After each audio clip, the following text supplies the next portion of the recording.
utanyongwa mwanangu, utakamatwa, utafutwa, unyongwe, sijui nini na nini. Nikawaambia mimi niko tayari kunyongwa. Kwani nyinyi kuna kitu ambacho mnanidai mpaka saa hizi? Nyinyi kama mtaendelea kuishi, Mungu atawapa miaka mingi kuishi, ishini na miaka yangu. Mimi niko tayari. Wakanini baadaye. Sasa mimi nikawageuzia kibao, nikamwambia kwanza, na nyinyi hakuna kwenda kupiga kura mwaka huu. Yaani mwaka huu hakuna uchaguzi, hilo tunawaambia. Alafu hakuna kwenda kupiga kura. Wakasema sisi kwa nini tusiende kupiga kura? Nikamwambia kwa nini mnaenda kupiga kura? Mnaenda kumchagua nani? Tumewaambia hatuitaki CCM mwaka huu ikae madarakani, na kwanza inaenda kutolewa madarakani.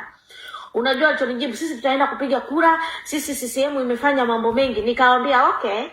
Nikamwambia sasa, na kama mnang'ang'ania na mnasema mtaenda kupiga kura tarehe 29, nawaambieni kwa sababu hakuna uchaguzi na vijana wanaingia barabarani, kitakachowakuta, na sisi watoto wenu wote hatupo karibu na nyinyi, mtazikwa na CCM. Nimewaambia hicho leo wazazi wangu. Nimewaambia sitakuja kwenye msiba wenu. Mkikutana na Gen Z barabarani tarehe 29 wakawapiga vizuri kisawasa, wakawashughulikia na mkapoteza maisha, mjue mtazikwa na CCM. Na kama hakuna CCM watatokea kuwazika, mtaozea, mtatoka mafunza mkiwa barabarani bila kustiriwa kwenye makaburi. Kwa sababu sisi hatupo karibu na nyinyi. Mpaka tutoke huku tuliko tuje kufike mmeshaoza.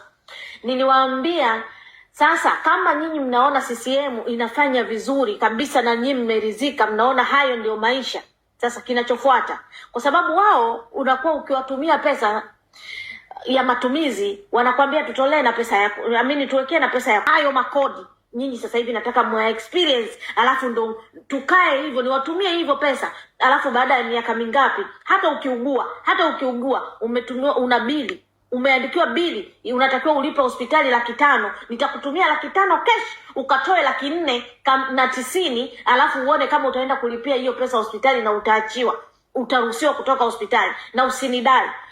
Nione baada ya mwaka mmoja nije nikuulize CCM imefanya nini, alafu utakuja unijibu hapa na kunielewa.